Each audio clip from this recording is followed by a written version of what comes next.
Salut à vous, j'espère que vous avez la forme. Je suis Mathis, monteur vidéo pour entrepreneurs et créateur de contenu.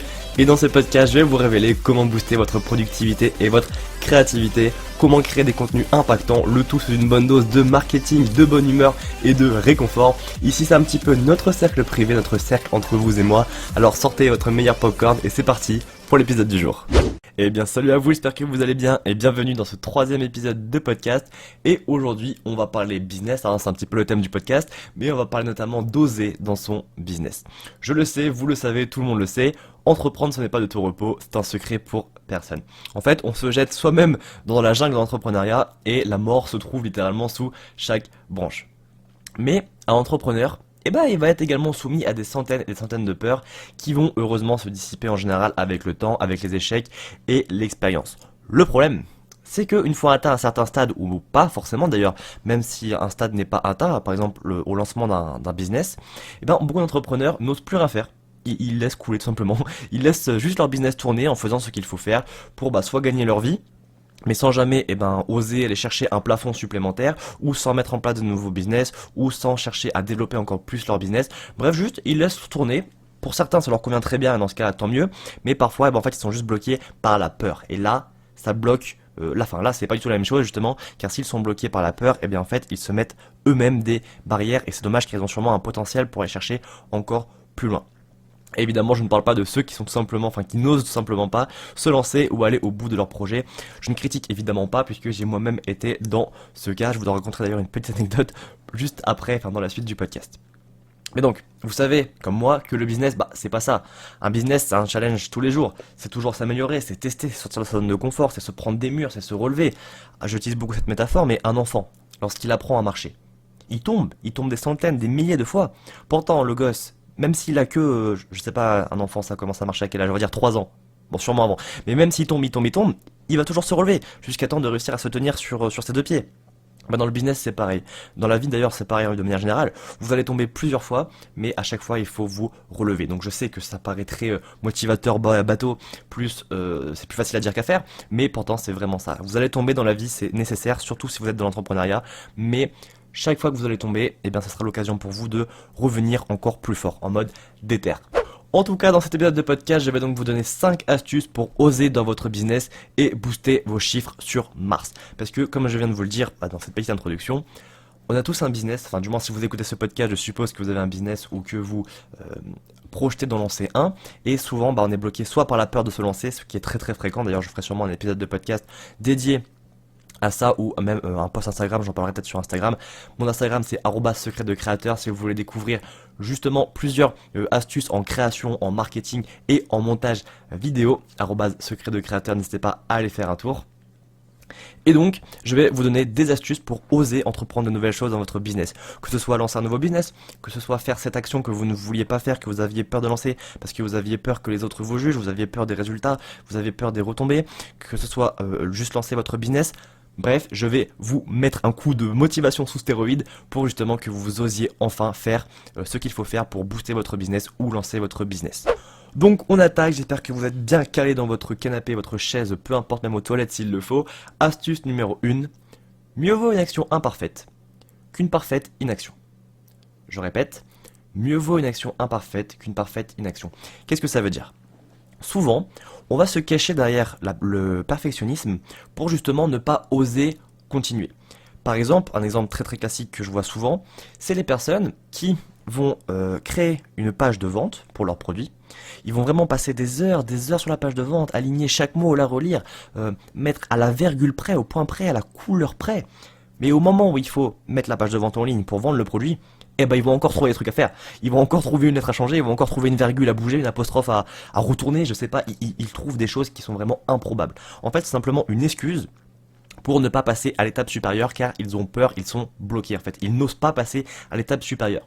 Donc souvent, c'est en fait la peur de ne pas faire de vente ou la peur d'être jugé sur le produit, ça peut être vraiment plein de choses, mais le fait de se cacher derrière le perfectionnisme, vous le savez comme moi, on va pas se mentir, c'est juste en fait pour repousser quelque chose ou car on n'ose pas aller plus loin. Donc, mieux vaut une action imparfaite qu'une parfaite inaction. Qu'est-ce que ça veut dire ? Mieux vaut que vous ayez fait quelque chose, même si ce n'est pas parfait, manière ce sera jamais parfait dans le business. Vous apprendrez à chaque fois que vous ferez des erreurs, à chaque fois que vous continuerez à tester des choses, qu'une parfaite inaction. L'inaction, eh ben, ça vous mènera nulle part. C'est le principe même du mot inaction, d'accord? Donc, vous avez le droit de faire des erreurs, vous avez le droit d'échouer, vous êtes dans l'entrepreneuriat justement pour tester des choses, ça ne marchera pas à tous les coups. Sinon, bah, je vous le souhaite, hein, évidemment, mais ça ne marchera pas à tous les coups. Vous allez certainement faire des erreurs, mais de ces erreurs, vous aurez de l'expérience qui vous servira par la suite pour justement ne plus faire ces erreurs et enfin eh ben, réussir ce que vous avez entrepris. Donc, mieux vaut une action imparfaite qu'une parfaite inaction. Retenez bien cette phrase, je la répète encore une fois, une dernière fois. Mieux vaut une action imparfaite qu'une parfaite inaction. Ne vous cachez pas derrière la procrastination et l'excuse du oui mais c'est pas parfait, oui mais il faut faire ça en plus, oui mais je n'ai pas si. Non, ce ne sera pas parfait, mais faites-le. C'est comme ça que vous pourrez grandir et élargir votre business. Astuce numéro 2, posez-vous la question, qu'avez-vous à perdre? Que ce soit dans le business ou dans la vie de tous les jours, je me pose souvent cette question lorsque je suis indécis. Qu'est-ce que j'ai à perdre? Et je me pose aussi souvent la question, est-ce que je vais le regretter dans 6 mois si là tout de suite je ne fais pas l'action? Par exemple, on vous propose une opportunité pour, je sais pas, un nouveau business, d'accord? Mais, eh ben, vous ne savez pas trop, vous n'êtes pas sûr d'avoir les compétences, vous ne savez pas si ce sera lucratif pour vous. Posez-vous la question, qu'avez-vous à perdre? Si vous avez rien à perdre parce que actuellement votre business ne marche pas, puisque vous vous sentez déprimé, parce que vous avez besoin d'argent peut-être, je ne sais pas. Si vous avez rien à perdre, bah vous avez rien à perdre, donc testez. Au pire, ça sera un échec, au mieux, bah vous aurez réussi, donc c'est bien. Si par contre, qu'avez-vous à perdre? Bah je dois déjà travailler sur un autre business. Donc j'ai pas forcément le temps. Financièrement, je suis plutôt pas mal et ça peut me faire perdre de l'argent. Donc j'ai peut-être évité. Qu'avez-vous à perdre? Perdre du temps avec ma famille. Là, vous perdez des choses qui sont concrètes. Donc là, c'est à vous de peser le pour et le contre. Mais dites-vous toujours, lorsque vous faites une action, qu'avez-vous à perdre? Pareil même lorsque vous allez dans la vie de tous les jours. Imaginons que vous voulez aborder quelqu'un, mais que vous n'osez pas. Dites-vous, qu'est-ce que j'ai à perdre? Après tout, qu'est-ce que vous avez à perdre à aborder quelqu'un? Soit vous allez vous faire rejeter, mais en fait, il est là le problème. Je fais une petite parenthèse, mais dans la vie de tous les jours, lorsque vous allez aborder une personne, vous n'avez pas peur d'aller aborder la personne. Vous avez peur qu'elle vous rejette ou qu'elle vous regarde mal ou qu'elle vous juge. En business, lorsque vous allez démarcher quelqu'un, vous n'avez pas peur d'aller démarcher cette personne. Vous avez peur qu'elle rejette votre offre parce que vous allez le prendre personnellement en fait. Donc, prenez un petit peu de recul sur tout ça. Posez-vous, respirez et posez-vous la question, qu'avez-vous à perdre? Qu'est-ce que j'ai à perdre à faire ça? Et est-ce que si vous ne le faites pas, vous n'allez pas le regretter dans 6 mois? Ou même dans une semaine. Hein. Par exemple, vous voyez, vous aurez pu envoyer un message à un entrepreneur qui recherchait un job, par exemple pour du montage vidéo. Voilà, moi je suis monteur vidéo. Un entrepreneur pose une question en story. Je recherche des monteurs vidéo. Si vous êtes intéressé, contactez-moi. Bah, qu'est-ce que j'ai à perdre à le faire? Bah, j'ai rien à perdre au final parce que ça peut peut-être me faire un contrat en plus. Est-ce que je vais regretter si je le fais pas? Bah oui, parce que j'aurais pu le faire. Ça aurait peut-être été un contrat, donc je vais regretter. Donc, posez-vous la question. Qu'avez-vous à perdre et est-ce que vous allez le regretter? Apprenez à prendre un petit peu de recul et croyez-moi, vous allez oser faire les choses bien plus facilement. Astuce numéro 3, trouvez-vous un business friend ou un mentor. Donc si vous ne savez pas c'est quoi un business friend, c'est très simple. En fait, c'est simplement un ami dans le business. Donc ça peut être quelqu'un que vous connaissez, peut-être un ami à vous qui est entrepreneur. Moi, je sais que j'ai 2 amis qui sont notamment, enfin j'ai plusieurs amis même qui sont entrepreneurs et avec qui bah, tout simplement j'échange autour de l'entrepreneuriat, ou également vous pouvez vous trouver un mentor, donc un mentor par exemple business ou un mentor Instagram, un mentor motivation, je sais pas, mais trouvez-vous des gens avec qui partager votre aventure en fait. L'entrepreneuriat est souvent décrit comme quelque chose de solitaire, de dur, de dépressif un petit peu. Ce qui n'est pas totalement faux, mais pourquoi justement ne pas s'entourer de personnes? Vous savez, dans l'entrepreneuriat justement, ce qui fait également une grande partie de la réussite, c'est le réseau de contacts qu'on va réussir à se créer. Donc n'hésitez pas à parler avec des gens, interagir sur des publications Instagram, sur des vidéos YouTube, élargissez votre cercle de contacts dans la vie de tous les jours, et n'hésitez pas à parler avec des gens. Ça se trouve, vous allez aller à une soirée, vous allez parler avec quelqu'un, vous ne savez pas que cette future personne va être le meilleur collaborateur que vous n'avez jamais eu, ou un client qui vous signe votre plus gros contrat, on ne sait pas. Donc n'hésitez pas à vous ouvrir au monde, et vous trouver des business friends pour avancer ensemble, partager vos peurs, partager vos doutes, vous donner des conseils ou même trouver directement un mentor qui saura vous aiguiller avec précision. Astuce numéro 4, assumez qui vous êtes. Souvent, j'aime bien dire que vous êtes votre business. Alors, en soi, ça fait un petit peu prison et c'est pas le but parce que vous ne lancez pas un business pour être prisonnier de votre business. Vous lancez votre business pour être libre souvent et apporter de l'aide à des gens avec vos services, vos compétences, vos produits. Mais c'est important que vous assumiez qui vous êtes dans votre business. Si votre caractère est plutôt drôle, déconneur, mais que vous êtes sérieux au travail, etc., bah soyez drôle et déconneur. Ne vous créez pas une façade de quelqu'un de sérieux, hyper carré, qui fait toujours tout au poil si ce n'est pas vous. Pareil, si vous êtes plutôt en retrait, que vous n'aimez pas trop vous exposer, mais que vous faites toujours un travail de qualité, que ça ne vous dérange pas de parler avec les gens, etc., bah restez comme ça. Rien ne vous oblige à vous mettre en avant sur des réels, à danser, à vous poster en story, etc. Assumez tout simplement qui vous êtes, il y aura toujours des personnes qui choisiront vous pour ce que vous êtes et pour votre personnalité. Si les gens n'aiment pas les entrepreneurs qui ont l'humour, eh ben ils iront voir des entrepreneurs qui n'ont pas d'humour. Si les gens recherchent quelqu'un qui est plus chaleureux, qui aime bien déconner, qui est plein d'énergie, et que ça correspond à votre caractère par exemple, eh bien ces personnes viendront vous voir vous. Donc n'ayez pas peur d'être qui vous êtes. Je sais que c'est pas évident, c'est vraiment pas facile. Cette astuce numéro 4, mais lorsque vous aurez accepté pleinement qui vous êtes et ce que vous voulez partager dans votre business, eh ben vous aurez bien plus de facilité à oser faire les choses, car tout simplement, eh ben c'est ce qui vous représente vous, pardon, cette phrase était très compliquée à dire, c'est ce qui vous représente vous et donc votre business. Donc, acceptez-vous comme vous êtes et acceptez également d'entreprendre quelque chose, acceptez d'entreprendre cette action qui vous fait peur. Astuce numéro 5, c'est une astuce qui est assez trash quand même, préparez-vous. Vous n'avez qu'une vie, utilisez-la à fond. Pourquoi est-ce que je vous dis ça? Eh ben, parce que lorsqu'on est dans l'entrepreneuriat, ou même de manière générale, souvent on ne se rend pas compte que le temps nous est compté. D'accord? Donc ça fait très dépressif ce que je suis en train de vous dire. Mais dans la vie, eh ben justement, on n'a qu'une vie. C'est pas un jeu vidéo la vie. Dans le sens de. Enfin, on peut considérer ça comme un jeu vidéo, mais dans le sens de c'est un jeu vidéo dans lequel vous n'avez qu'une seule chance. Et justement, je trouve ça dommage de le gâcher juste à cause de ses peurs. Lorsque j'étais plus petit, justement, j'étais assez renfermé, assez introverti, j'osais pas spécialement parler, me mettre en avant ni quoi que ce soit. Et au final, eh ben, on se rend compte qu'on n'a qu'une vie et au pire, on n'a rien à perdre. Il y a plein de gens à rencontrer, il y a plein d'endroits à visiter, il y a plein d'erreurs à faire, il y a plein de façons de s'améliorer. Vous n'avez qu'une vie, donc autant l'utiliser à fond. Comme je viens de vous dire juste avant dans mon exemple, si vous avez besoin de démarcher des gens pour votre entreprise, allez démarcher des gens pour votre entreprise. Le démarchage ne doit pas être un frein, vous n'avez qu'une vie, après tout.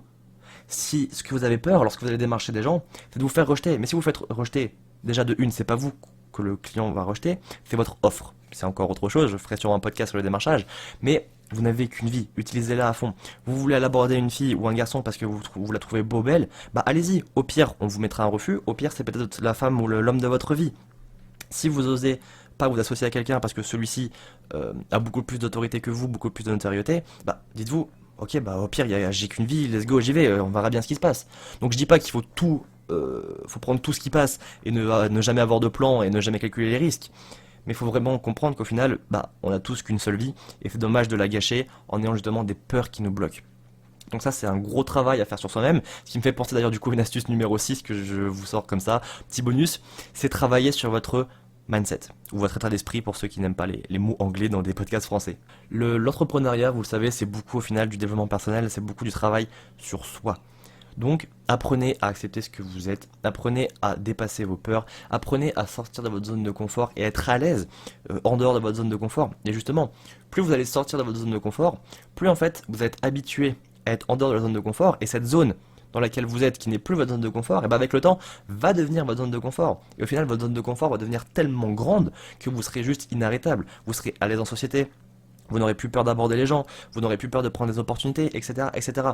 Plus vous allez sortir, plus vous allez évoluer, plus justement vous allez avoir des répercussions positives sur votre business.